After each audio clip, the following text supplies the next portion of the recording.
কক্সবাজারের টেকনাফ, উখিয়া ও নাইক্ষ্যংছড়ি সীমান্ত দিয়ে আবারও বাংলাদেশে অনুপ্রবেশ করেছে রোহিঙ্গা।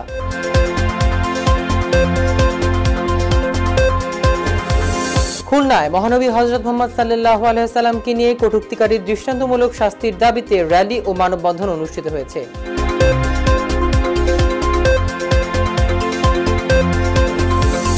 এবং সিরাজগঞ্জে সিএনজি ও মাইক্রোবাসের মুখোমুখি সংঘর্ষে ৫ জনের নিহতের ঘটনা ঘটেছে।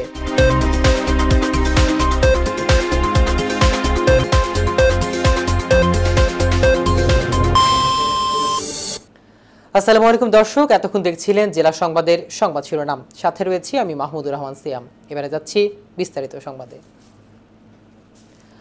কক্সবাজারের টেকনাফ, উখিয়া ও নাইক্ষ্যংছড়ি সীমান্ত দিয়ে আবারও বাংলাদেশে অনুপ্রবেশ করেছে রোহিঙ্গা। মিয়ানমারের বন্দর শহর মংডুতে বিদ্রোহী ও জান্তা বাহিনীর লড়াই তীব্র হওয়ার পর পরিপ্রেক্ষিতে সীমান্তের এপারে চলে এসেছে রোহিঙ্গা। শনিবার ও এর আগের দিন শুক্রবার 2 দিনই 700 থেকে 800 রোহিঙ্গা অনুপ্রবেশ করেছে। এপারের দালালরা মোটা অঙ্কের বিনিময়ে সবচেয়ে বেশি রোহিঙ্গা নিয়ে এসেছে বলে অভিযোগ উঠেছে। অনেকটা গোপন এবং বিজিবির চোখ ফাঁকি দিয়ে কিছু কিছু রোহিঙ্গা অনুপ্রবেশের কথা স্বীকার করেছে রোহিঙ্গা ক্যাম্প ব্যবস্থাপনা নিয়োজিত শামসুদ্দৌজা নয়ন।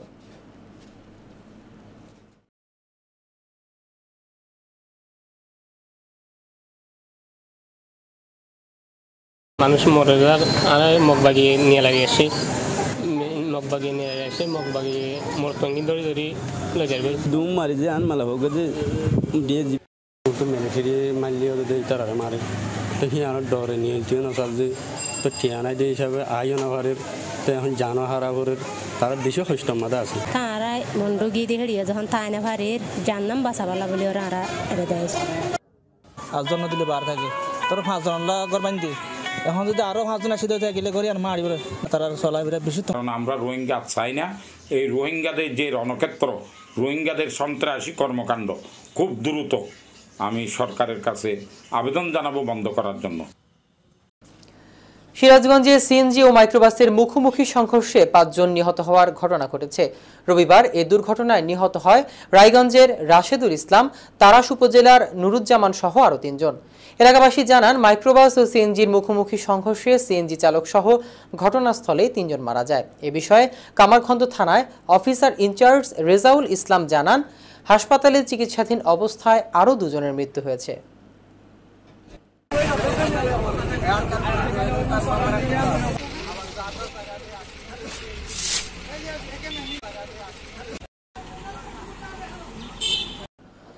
খুলনায় মহানবী হযরত মুহাম্মদ সাল্লাল্লাহু আলাইহি ওয়াসাল্লামের সম্পর্কে কটূক্তিকারী উৎসব মণ্ডলের দৃষ্টান্তমূলক বিচারের দাবিতে র্যালি ও মানববন্ধন অনুষ্ঠিত হয়েছে। রোববার সাধারণ শিক্ষার্থীদের আয়োজনে সাতক্ষীরা সরকারি কলেজের সামনে এই মানববন্ধন অনুষ্ঠিত হয়। মানববন্ধনে বক্তারা বলেন, অসাম্প্রদায়িক বাংলাদেশ কোনো ধর্মকে নিয়ে কটূক্তি করা যাবে না। খুলনায় উৎসব মণ্ডল নামে এক যুবক মহানবী হযরত মুহাম্মদ সাল্লাল্লাহু আলাইহি ওয়াসাল্লামের সম্পর্কে ফেসবুকে কটূক্তি ও বাজে মন্তব্য করেছিল। তাকে ধরে আইনের আওতায় এনে দৃষ্টান্তমূলক শাস্তি দিতে হবে বলে জানান সাধারণ শিক্ষার্থীরা।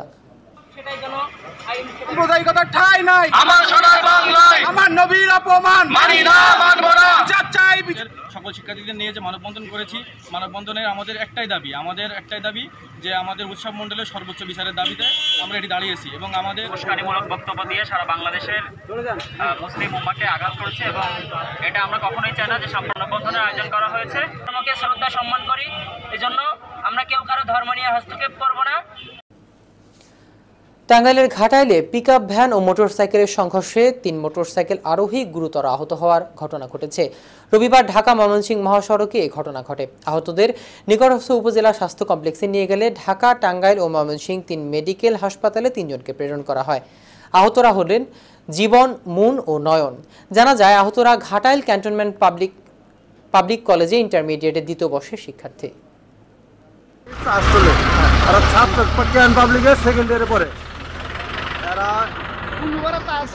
স্কুলে পড়ে ওরা মোটরসাইকেলে 3 জন লোক পাবলিকের পোশাক ছিল তাহলে ওরা মনে করলাম যে আসলো খুব দ্রুতভাবে হাতুড়ে উড়ে আইতেছে।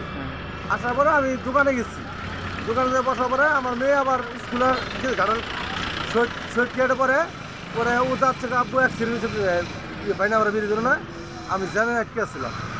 পরে পরে ওরে ডাকতে মোটরসাইকেল আমরা সাথে সাথে আইলাম। আর এইটা আসছে মামি সিং টাঙ্গাইল রোড থেকে। এদিকে গাজীপুরের কাশিমপুরে বেক্সিমকো ইন্ডাস্ট্রিয়াল পার্কে 4 দফা দাবিতে শ্রমিকরা বিক্ষোভ করেছে। রবিবার মহানগরীর কাশিমপুরে বেক্সিমকো ইন্ডাস্ট্রিয়াল পার্কের প্রধান ফটকের সামনে শ্রমিকরা এই আন্দোলন শুরু করে। দীর্ঘদিনের সমস্যাগুলো সমাধান না হওয়ায় তারা বিক্ষোভে যেতে বাধ্য হয়েছে বলে জানান। আইনশৃঙ্খলা রক্ষাকারী বাহিনী, সেনাবাহিনী, বিজিবি ও পুলিশ ঘটনাস্থলে উপস্থিত হয়ে পরিস্থিতি নিয়ন্ত্রণে আনেন এবং শ্রমিকদের সঙ্গে আলোচনা করার চেষ্টা করেন। শ্রমিকরা জানান তাদের দাবি পূরণ না হওয়া পর্যন্ত তারা আন্দোলন চালিয়ে যাবে।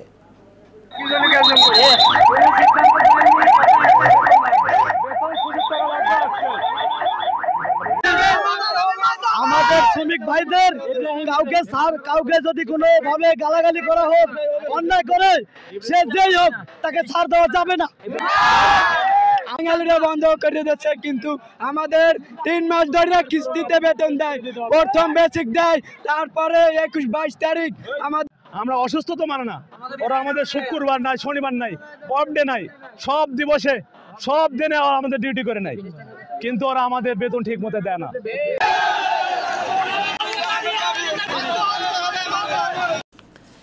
দেশব্যাপী হিন্দু নির্যাতন, প্রশাসনের উপস্থিতিতে কলেজ ছাত্র উৎসব মণ্ডলকে হত্যার উদ্দেশ্যে হামলা এবং চট্টগ্রাম চেরাগি পাহাড়ের দিকে গণেশের মূর্তিতে গরম জল নিক্ষেপের প্রতিবাদে মানববন্ধন ও বিক্ষোভ সমাবেশ অনুষ্ঠিত হয়েছে। জানা যায়, চট্টগ্রাম নগরীর চেরাগি মোড় দিয়ে গণেশ পূজার প্রতিমা নিয়ে যাওয়ার সময় প্রতিমাকে লক্ষ্য করে উপর থেকে দুর্বৃত্তরা গরম জল ছুড়ে এ কাণ্ড ঘটান। এ কাণ্ড ঘটলে সেই মুহূর্তে উত্তাল হয়ে পড়ে চট্টগ্রামবাসী। মুহূর্তেই নেমে আসে হাজার হাজার ভক্তের ঢল।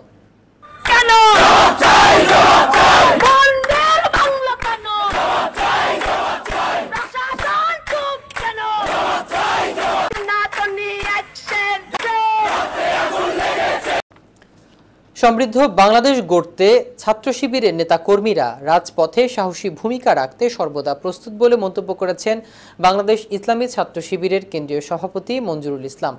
নগরীর ইঞ্জিনিয়ার্স ইনস্টিটিউশনের ছাত্র শিবির চট্টগ্রাম মহানগর দক্ষিণ শাখার কর্মী সম্মেলনের প্রধান অতিথির বক্তব্যে এসব কথা বলেন।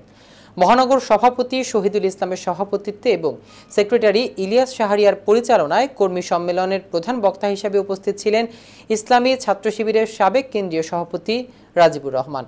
বিশেষ অতিথি ছিলেন জামায়াতের ইসলামী চট্টগ্রাম মহানগরীর আমির, সাবেক এমপি শাহজাহান চৌধুরী সহ আর অনেকেই। চট্টগ্রামের ছাত্রলীগের স্থান হবে না, ছাত্রলীগ এইখানে সংগঠন করতে পারে।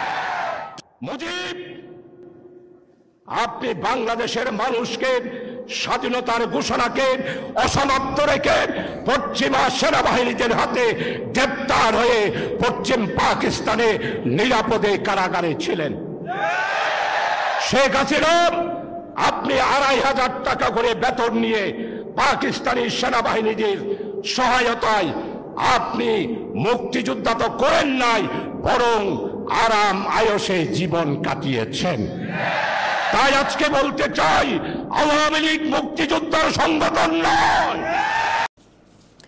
চট্টগ্রামের সাতকানিয়ায় নুরুল ইসলাম ও তার পরিবারের বিরুদ্ধে মিথ্যা ও হয়রানিমূলক মামলা প্রত্যাহারের দাবিতে নিজ বাড়িতে সংবাদ সম্মেলন করেছে ভুক্তভোগী পরিবার। সংবাদ সম্মেলনে লিখিত বক্তব্য পাঠ করেন হাসিনা আক্তার। এ সময় তিনি অভিযোগ করে বলেন, বসতবাড়ি ভেঙে সংস্কার করার সময় প্রতিপক্ষ বাধা সৃষ্টি করে, পরে আমাদের হয়রানি করার উদ্দেশ্যে মামলা দায়ের করে। আমাদের বিরুদ্ধে দায়েরকৃত হয়রানিমূলক মিথ্যা মামলাটি প্রত্যাহারের জোর দাবি জানায়। সংবাদ সম্মেলনে রোকেয়া বেগম, কেরামত আলী, বেলাল হোসেন সহ ভুক্তভোগী পরিবারের একাধিক সদস্য উপস্থিত ছিলেন।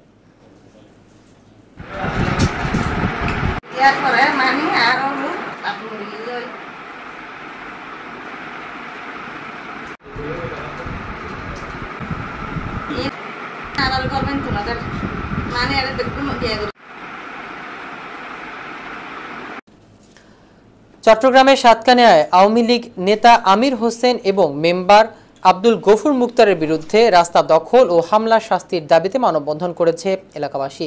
দীর্ঘদিন যাবৎ তারা প্রায় 20 থেকে 25টি পরিবারের কয়েক শতাধিক সাধারণ জনগণকে জিম্মি করে চলাচলের বাধাসহ হামলা মামলা করে আসছে।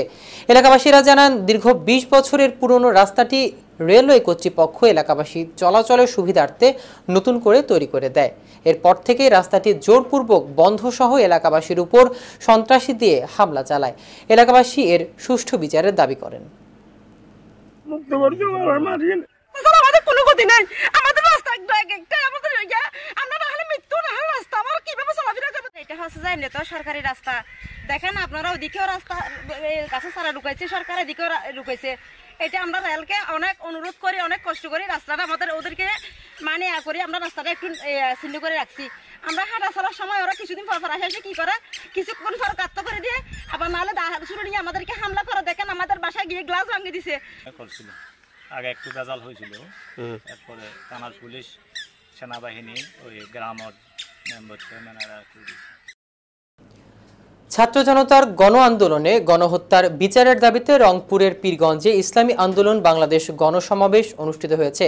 সমাবেশে বক্তারা বলেন, আগামীতে এই দেশ আলেম ওলামাদের নেতৃত্বে পরিচালিত হবে। যারা নেতৃত্বে থাকবেন ইসলামী আন্দোলন বাংলাদেশের চেয়ারম্যান মুফতি ফজল করিম। সমাবেশে বাংলাদেশ ইসলামী আন্দোলন পীরগঞ্জ উপজেলা শাখার সভাপতি মাওলানা বেলাল হোসেনের সভাপতিত্বে প্রধান অতিথি হিসেবে বক্তব্য রাখেন বাংলাদেশ ইসলামী আন্দোলনের নায়েবি আমির আল্লামা আব্দুল হক আজাদ। বিশেষ অতিথি হিসেবে বক্তব্য রাখেন ইসলামী আন্দোলন রংপুর জেলা শাখার প্রধান উপদেষ্টা এটিএম গোলাম মোস্তফা বাবু সহ আর অনেকেই।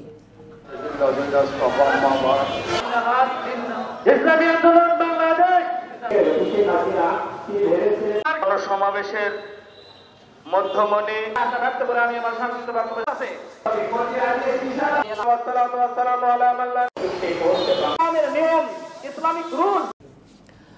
রংপুরে পীরগঞ্জে বাংলাদেশ হিন্দু বৌদ্ধ খ্রিস্টান কল্যাণের ফ্রন্ট পীরগঞ্জ উপজেলা ও পৌর শাখার উদ্যোগে এক কর্মী সভা অনুষ্ঠিত হয়েছে। পীরগঞ্জ উপজেলা পরিষদ অডিটোরিয়ামে উপজেলা বিএনপির আহ্বায়ক মাহমুদুন নবী পলাশের সভাপতিত্বে অনুষ্ঠিত এই সভায় প্রধান অতিথি হিসেবে বক্তব্য রাখেন রংপুর জেলা বিএনপির আহ্বায়ক সাইফুল ইসলাম। সভায় উদ্বোধক হিসেবে বক্তব্য রাখেন বাংলাদেশ হিন্দু বৌদ্ধ খ্রিস্টান কল্যাণ ফ্রন্ট এর কেন্দ্রীয় কমিটির সহ সাংগঠনিক সম্পাদক বাবু দেবাশিস সরকার। বিশেষ অতিথি হিসাবে বক্তব্য রাখেন পীরগঞ্জ উপজেলা বিএনপির সদস্য সচিব জাকির হোসেন সহ আরো অনেকেই। নেতৃবৃন্দ, আমাদের আয়োজক দেওয়া হচ্ছে আমাদের খুব প্রাণপ্রিয় প্রাণ অনেক করণীয় কাজ আছে। হয়তো যেমন আমাদের কেন্দ্রীয় নেতা আছে, আপনি আমাদের এই উপজেলা সম্পাদক সেদিন আমার বাড়িতে একটা ওখানে সিরাজগঞ্জ জেলা বিএনপির সহ সভাপতি ও সলঙ্গা থানা বিএনপির সভাপতি মতিয়ার রহমান সরকারের বিরুদ্ধে মিথ্যা মামলা প্রকাশ করার সংবাদ সম্মেলন অনুষ্ঠিত হয়েছে। শনিবার সলঙ্গা ডাক বাংলা থানা জাতীয়তাবাদী যুবদলের অস্থায়ী কার্যালয়ে সংবাদ সম্মেলন অনুষ্ঠিত হয়। এতে মতিয়ার রহমান বলেন, পত্রিকা ও অনলাইনে ফেসবুক গ্রুপে আওয়ামী লীগ বিএনপি নেতাদের গোপন বৈঠক শিরোনামে আমার বিরুদ্ধে যে সংবাদ প্রকাশ হয়েছে তা মিথ্যা, বানোয়াট এবং কাল্পনিক সংবাদ। একটি কুচক্রী মহল সাংবাদিকদের মিথ্যা তথ্য দিয়ে প্রকাশ করে শুধু আমার মান সম্মানই ক্ষুণ্ণ করেননি, বরং দলের ভাবমূর্তি চরমভাবে ক্ষুণ্ণ করা হয়েছে।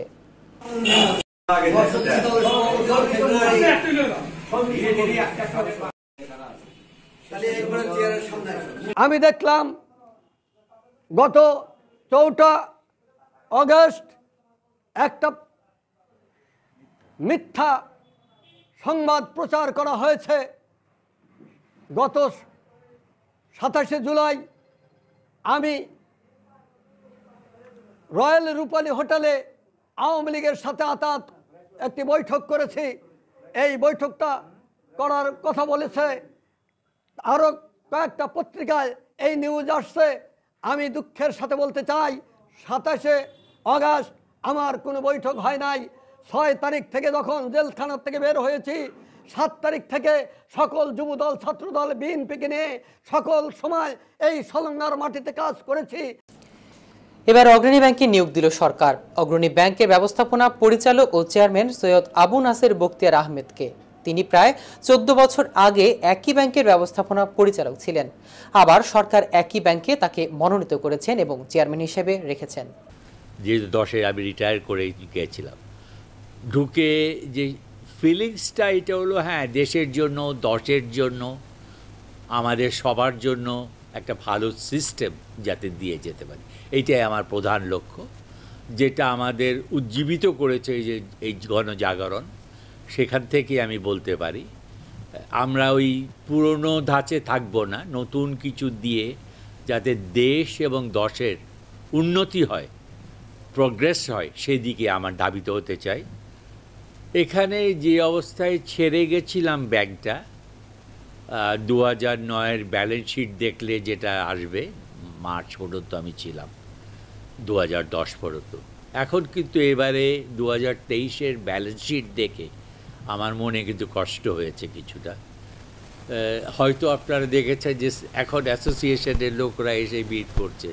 আমার একটা নিয়ম ছিল তখন, অফিসের পরে সবাই এসে আমাকে মিট করতে হবে, খালি বলে রাখতে হবে যে স্যার আজকে আপনি থাকবেন, থাকলে আমি নিশ্চয়ই তাদের সঙ্গে ওয়েট করে তাদের কি গ্রিভেন্সেস আছে সেটাও শুনি, আমার কি বলার থাকে সেটাও আমি বলি তাদের চাই। আমার টার্গেট একদম ইজি, কয়েকটা জিনিস আছে, জানি না এটা আমি এখনই প্রকাশ করব নাকি। আমি কিন্তু এর আগে করেছি, আমি নিজেরও টার্গেট ছিল নিচের লেভেল, একদম কর্মচারী বা মেসেঞ্জার লেভেলেরও টার্গেট দিয়ে দিয়েছিলাম। আমার এখানে প্রায় 10,000+ স্টাফ, 10,000+ স্টাফ যদি 1 টাকা করে 10,000 টাকা একদিনে পেতে পারে।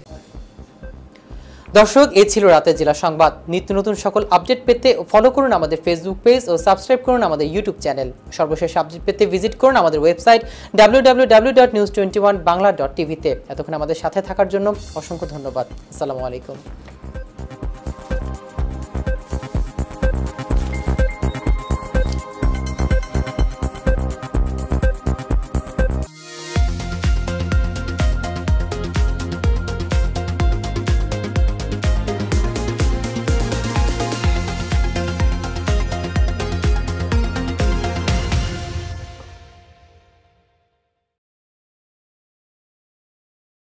you